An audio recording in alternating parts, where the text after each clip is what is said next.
Hey, so whenever I try to move this video into my photos so I can upload to YouTube and I put it into HD 720p, YouTube freaks out about it, and like when I try to upload it, the web page just crashes.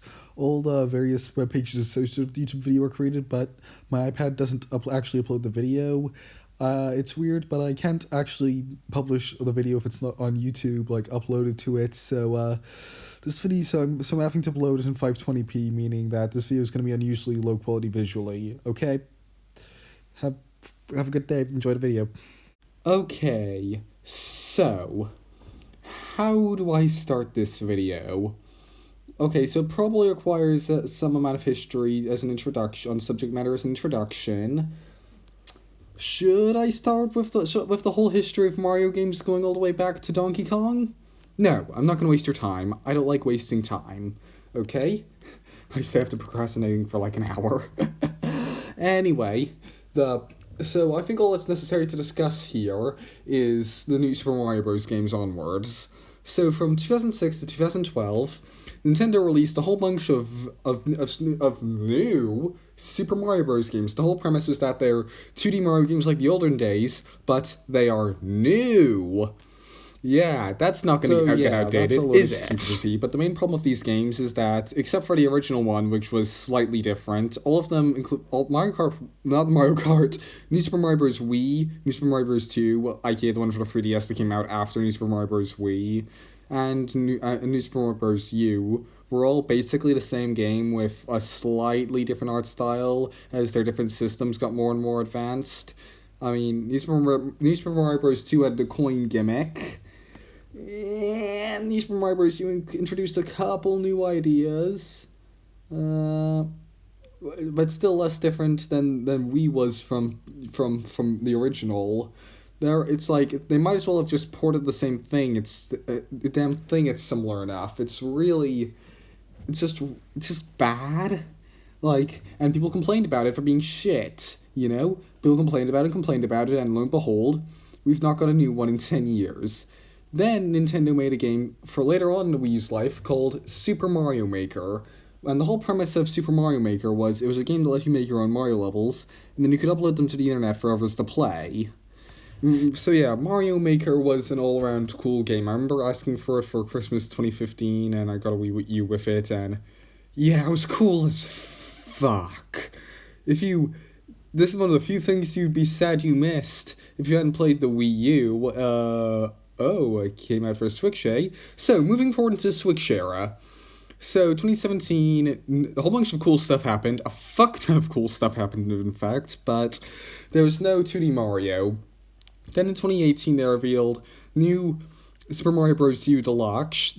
New Super Mario Bros. U Deluxe, not whatever I tripped upon it saying there, lol. New Super Mario Bros. U Deluxe, which was... It's just a port of New Super Mario Bros. U. Surprisingly, they didn't actually change the U branding on it. It's still very obviously a Wii U port in that way, more so than, say, Tropical Freeze, but on Switch.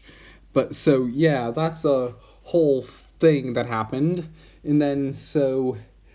it's a thing. It changed basically nothing. It had Bowsette in it, which gave rise to a whole bunch of memes, and it's like... Yep. Trans icon. Well, it didn't have Bowsette in it, sorry. It had Peach yet, and then the Bowsette meme develops from there. So, yeah.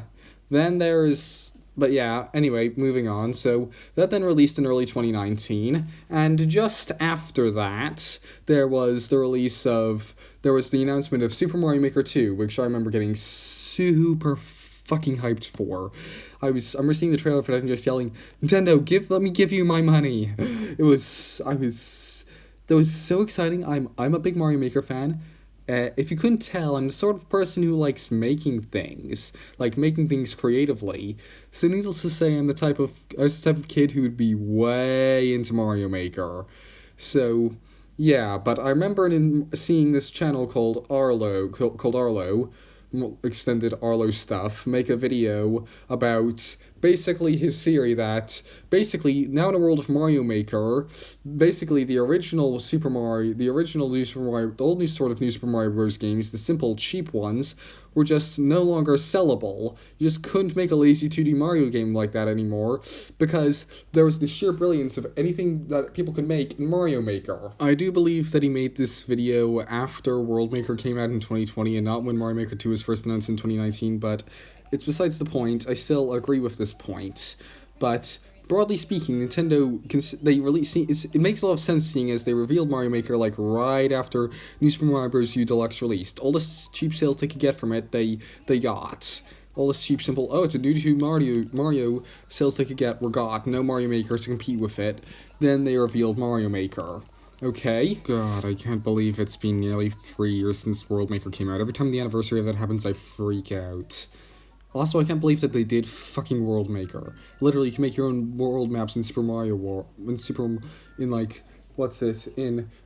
Maker. And admittedly, it was super limited and oh, short rant about the World Maker. In it, they just have the player saving Princess Peach, which is super fucking generic, and it's way too stereotypical Mario-y. It feels way too forced. They should have done something way more interesting in Mario Maker-y, and, the title, you can't choose the title of your super world when you upload it to the cloud, so I think the system they should have used should be that, because the way it works is it's just called Super Insert Your Username World, so imagine if it had the player on a quest to save the player who made the Super World's me from Bowser's clutches.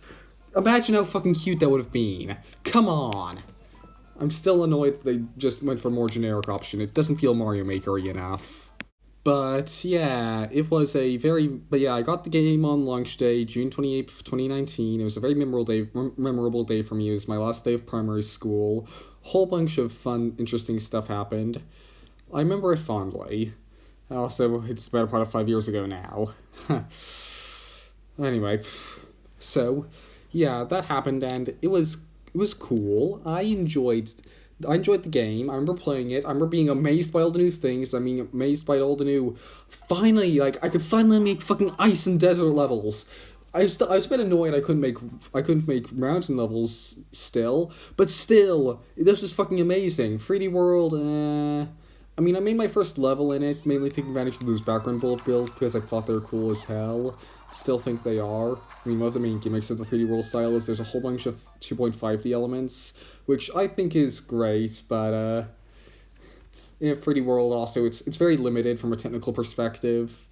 It's like, yeah, it's not as fun as the other variants. But plus you also can't transfer things between it, which I could go on a whole rant about another time, but I'm getting distracted. I really care about Mario Maker, alright? So, yeah. But the game was I enjoyed the game for the first month, but then its initial sales figures were released.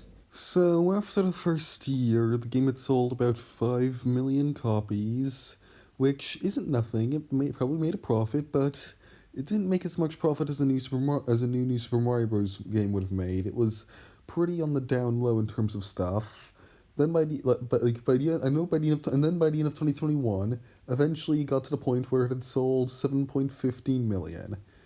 Then not by the end of 2021, by March 2021. Then by that same time, 2022, it had sold like 7.85 million. And we have yet to see the report for 2023, but I get the feeling it's going to be like 8.40 million or something. It's selling less than 1 million a year at this point, and it's still sold less than 10 million. The game sold pretty not greatly. It's not been on the top. It's just failed to sell the way that Nintendo probably expected it to sell.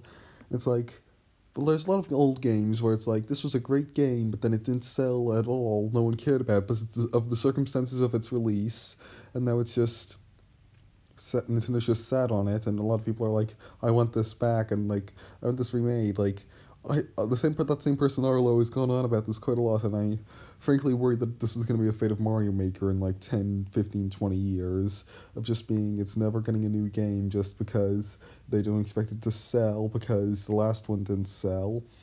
And the main reason it didn't sell as well as it could have was mainly the marketing. Okay, so this is going to require getting sidetracked to explain properly, okay? You probably should have set this up better. Anyway, So when they okay, so if you look at the Switch's library now, nearly 6 years into its life, one thing you'll realize is a stark lack of original 2D Mario games. There's New Super Mario Bros. U Deluxe. It was 6 years old when it came out. It's 10 years old now. Yeah, it's pretty. It's one of those lame New Super Mario Bros. Games I was talking about.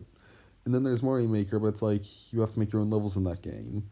So basically, okay, that's that explained now. That didn't take as long as I expected to. But basically, okay, so when the original Mario Maker came out, you couldn't put slopes in the game, and it became a complete meme from the community for several years. It just, oh my god, slopes, slopes. Then the first trailer for Mario Maker 2 released, and it was really just gameplay of Mario Maker. They try to jump off a cliff, and they put a bunch of spiny shells on it. They die, and they go, and they put a slope on the cliff.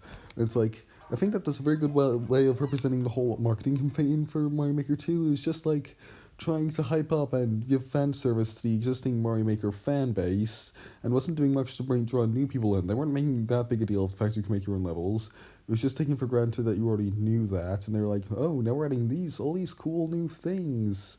Okay? And they also didn't mention that you could play online levels, or that the game had an inbuilt-in story mode. I'll get into that in a minute. Okay, and yeah, but like they didn't say you could play your levels online. They didn't make a big deal of it. They noted it a couple times, but it's like one could go over that head. To your average consumer walking by Mario Maker in the store, it's like, here's New Super Mario Bros. U Deluxe. I could buy this game with 180 pre-made Mario levels, or I could buy this game where my incompetent ass has to make the Mario levels. Which thing do you think the average Joe is gonna buy? You know? So that was a whole thing. And yeah, that's basically what I think led to the game failing to sell very well. Basically, most of its sales were in 2019, so basically what happened at that point is just basically all the existing Mario Maker install base who bought it way back on the Wii U, they all bought the cool new one. And then nobody else gave a shit except for a couple million people, like one or two, over the last couple of years since it's released. So yeah, that's the story of Mario Maker 2 and why I'm sad about it not having sold. They're probably not gonna make another one for years, or it's gonna be like Pikmin or Chibi Robo on the 3DS, which were to put it lightly, varying degrees of shit. One was okay but kind of different, and the other one was, from what I hear, Chibi Robo's Ziplash, from what I understand, is one of the worst games ever made. Like, unironically, it is like you could go play some data design games and have more fun than you'd have playing Chibi Robo Ziplash. It's that kind of bad, from my understanding. Data Design being this company from the 2000s that made shovelware for the Wii and PS2. So yeah, that's the whole thing, but anyway, with going back to Mario Maker, I mentioned it as online play. You can play all levels online. Yeah, it's infinite free Mario levels. Come on. Yes, this is kind of a sales pitch at this point, / talking about it, but there's something kind of intellectually interesting later, I promise. But it's like, you'd have to pay for online to get that, so But the game also has a story mode in it, and again, Nintendo botched the marketing of this.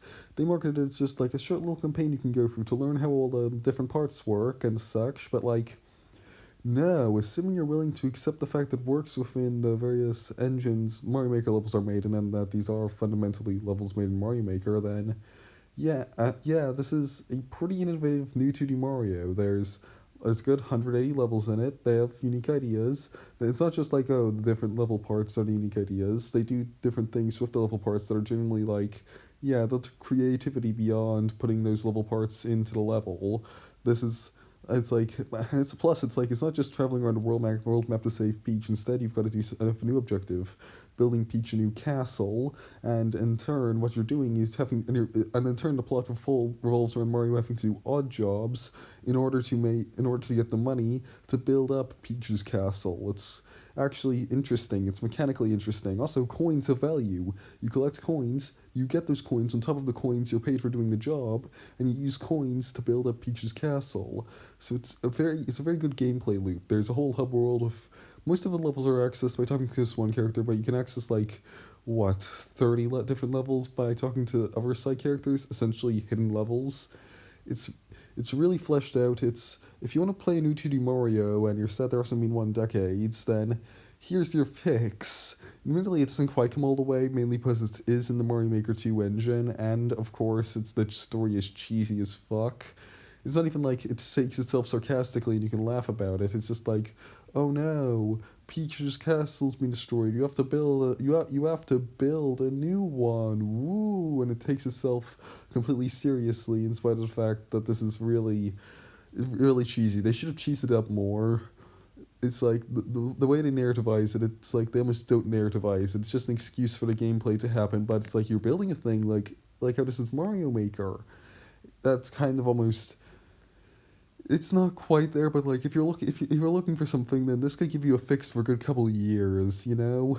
I'm thinking for playing through it, because I've only played through it once when the game first came out, and I've frankly forgotten about most of the levels in it. And it's good stuff, you know? Just saying, it's good stuff. It's sitting right there. If you're in for that, then yeah. Also, the game sold worse than I think it should have. Slash wish it should have. Am I gonna make a proper conclusion to this video? That was the proper conclusion to this video. On to the outro, I guess. Okay, I just want to clarify, actually. It's not like the story's mode takes itself particularly seriously in hindsight, but like, it's hard to describe. Is it too cheesy? Does it take itself too seriously? It feels too almost jokey. It feels almost too much like it doesn't take itself, like, it feels like it doesn't treat itself as an actual part of the Mario universe, so it's just like an excuse to have us play a bunch of levels. It treats itself too much like that, you know? It's like, the story mode doesn't do that enough, which is one of the main things that gets in the way, but mechanically speaking, yeah, it's really advanced, and it's really cool. If you know Bowser's Fury, it's like, this is the Bowser's Fury of 2D Mario. Okay? Play it, please, for fuck's sake. It's good. It's good stuff. I wanna get to the end of this bit of footage, but on the other hand, I don't really have anything more to say, so currently I'm just wasting your time. And what did I say at the start of this video that I don't like doing? Yep. Okay, so now in the proper post-production outro. So yeah, I'm pretty happy with this video. I had the idea for it a couple of weeks ago. I liked the way I did. I think I did the included game footage pretty well. I talked about I had good points to make about the subject matter. A subject matter I care about a lot. Expect more Mario Maker videos. But yeah, I was hurrying to get this out by the end of January, and I've got less than an hour to go at this point. I've got 40 minutes, but like a bit over 40 minutes. It's 23:19. I want to get on January just so it's part of the January wave, and the reason I'm doing that is because I've just realized that throughout the whole of January, of all the videos I've made, the only two proper hardcore video game videos I've made are both about Deltarune, and I wanted something different to exist as part of it. I've also made the Matrix video, which is also a media critique, and of course things have been slowing down over the last couple of weeks because of EFD. But I wanted to get this out within January because of that regardless. And it's like, yeah, and it's also another video from the whole time frame. But yeah, Mario Maker, it's a good game. There's a fair amount of VFD on this production, delaying it down, messing it up. But yeah, I hope you enjoyed the video. Oh, by the way, before I go, hit like and subscribe. It costs you nothing, and it benefits me. Please, please, please, please. Okay, bye.